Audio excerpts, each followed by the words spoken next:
Assalamualaikum warahmatullahi wabarakatuh. Perkenalkan, nama saya Ricky Subagia, NIM 211223010. Saya dari kelompok 2. Di sini kita akan membahas mengenai bab 7 tentang sumber dana dari luar negeri. Poin yang saya ingin bahas di sini adalah poin 1 dan 2 mengenai pertama yaitu konsep dan definisi bantuan luar negeri, dan yang kedua yaitu lembaga-lembaga bantuan internasional. Konsep dan definisi bantuan luar negeri. Bantuan asing atau luar negeri dimaksudkan adalah meliputi bantuan yang melalui pemerintah yang mempunyai syarat-syarat yang longgar atau lunak, itu diberikan semata-mata sebagai hibah atau sebuah pinjaman dengan tingkat bunga yang rendah dan jangka waktu pembayarannya relatif lama dibandingkan yang ditawarkan pada pasar modal swasta internasional. Adapun bantuan ini terbagi dalam dua jenis, yaitu pertama, bantuan bilateral atau bantuan jenis ini diberikan langsung oleh sebuah negara kepada negara lainnya. Yang kedua yaitu bantuan multilateral, yang mana bantuan ini dapat melalui badan-badan internasional seperti PBB, Bank Dunia, dan ADB atau The Asian Development Bank. Bantuan luar negeri. Ada beberapa hal yang mendasari lahirnya bantuan luar negeri tersebut. Pertama yaitu adanya aliran modal keuangan dari Amerika Serikat. Yang kedua yaitu 2 dekade setelah Perang Dunia II usai. Dan yang ketiga setelah Perang Dunia II usai. Lembaga-lembaga bantuan internasional. Yang pertama, The Asian Development Bank atau ADB.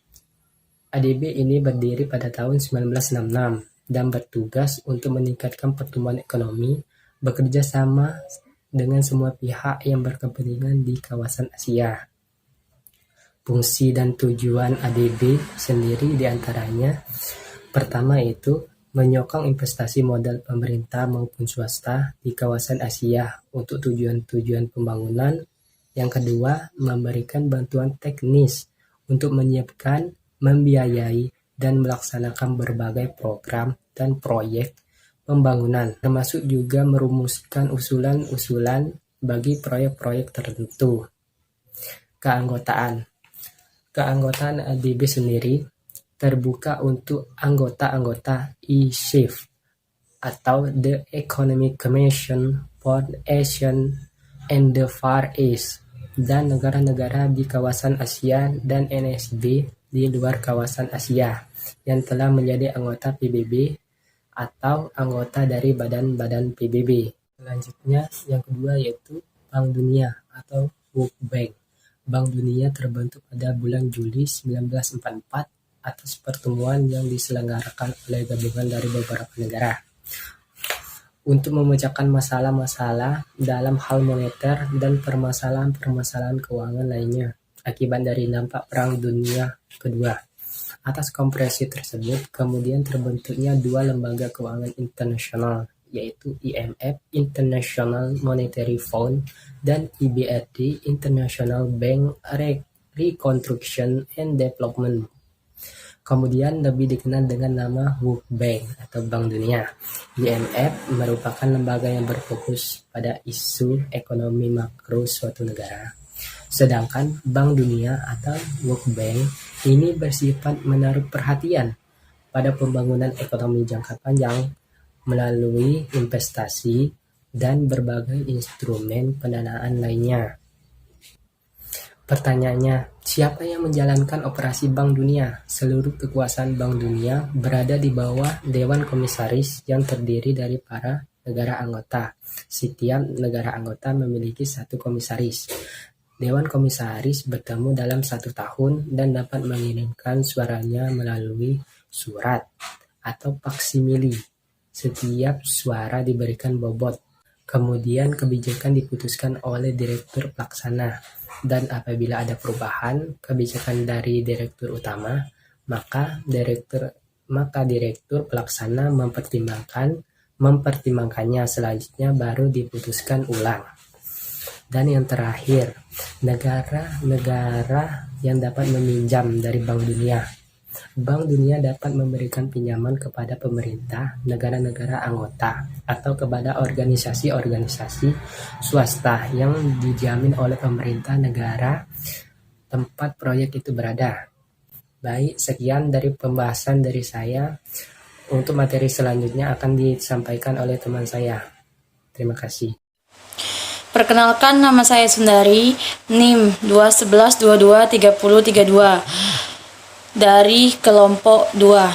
Di sini saya akan menjelaskan apa itu dampak bantuan luar negeri terhadap pembangunan.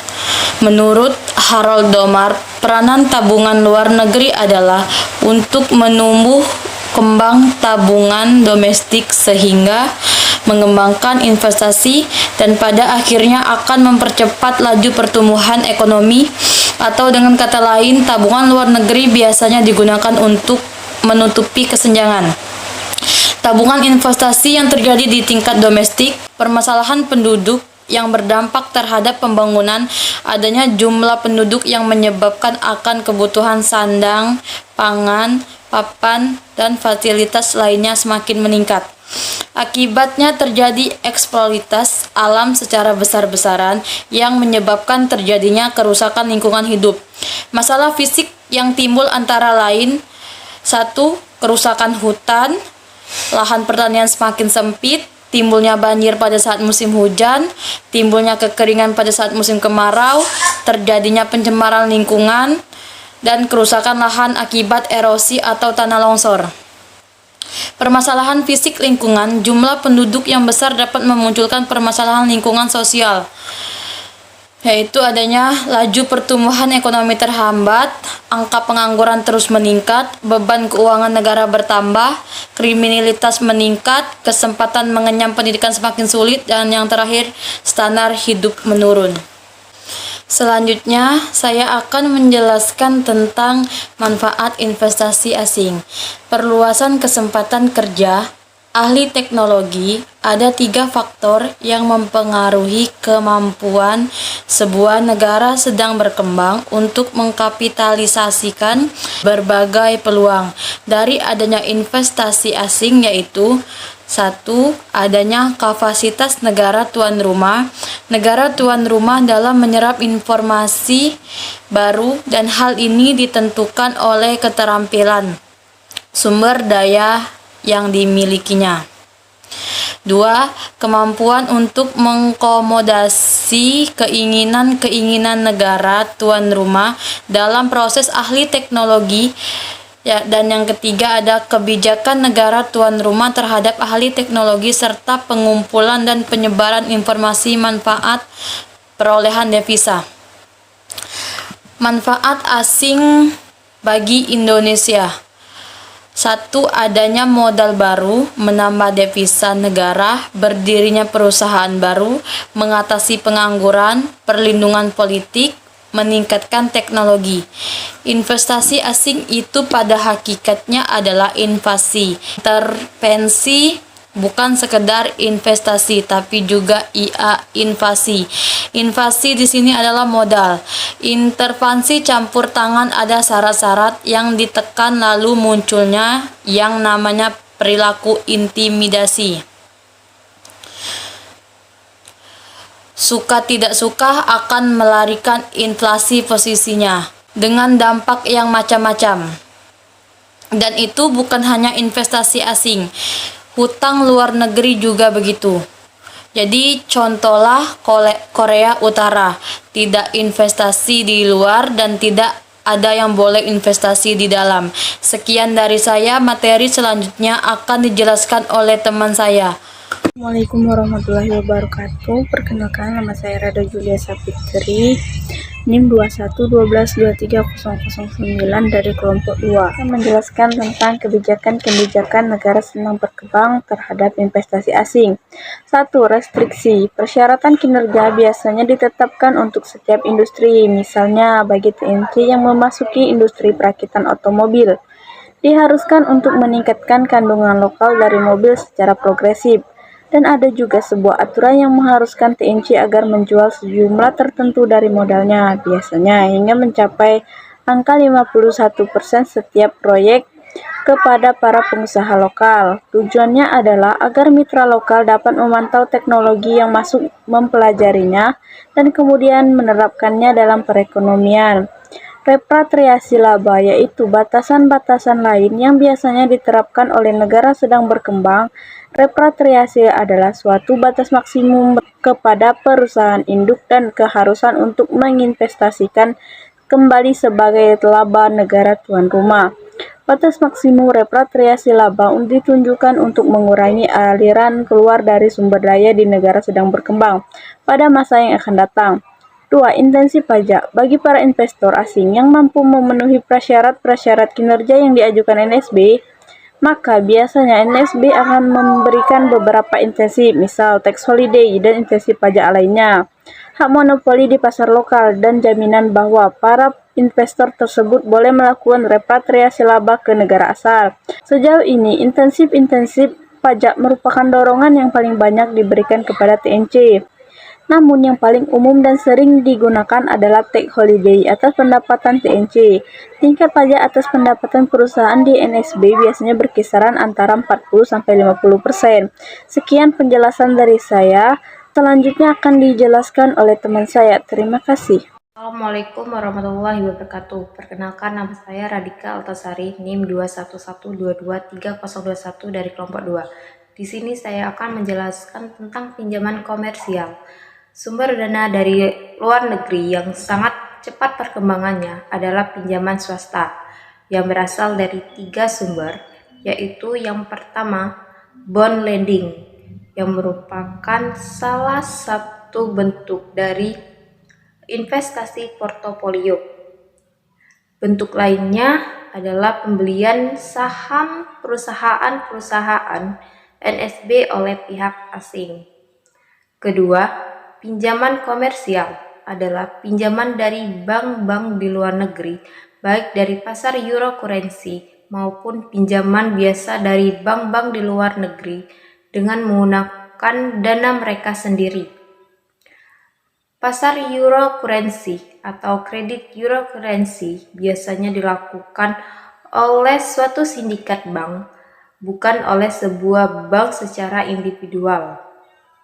Yang ketiga yaitu kredit ekspor, adalah fasilitas kredit modal kerja yang diberikan kepada eksportir atau pemasok untuk membiayai kegiatan produksi, pengumpulan dan penyiapan barang dalam rangka ekspor.